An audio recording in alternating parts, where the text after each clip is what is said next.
In today's video, I'm going to teach you how to enter a refund in Xero. We'll walk through the process step by step so you can correctly record a cash refund against an invoice that has a credit. This is really important for keeping your accounts accurate and making sure your customer balances and bank reconciliation match what actually happened. To start, log into your Xero dashboard.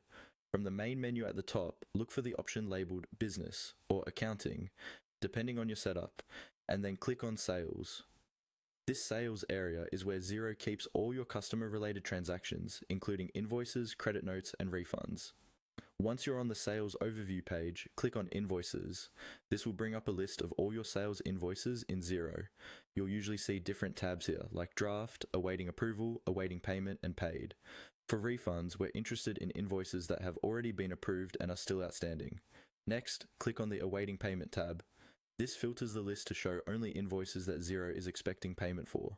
These are invoices that have been approved but not fully paid off yet. A refund is normally created when there's a credit against one of these invoices, for example if a customer has overpaid or returned goods. Now find and click on the specific invoice that has the credit attached to it.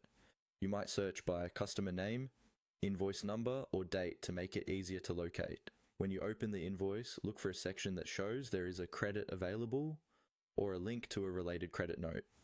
This is what you'll be using to process the refund. On the invoice or credit note page, look for the option that says Make a Cash Refund. Click on this. Xero will open a form where you can enter the details of the refund.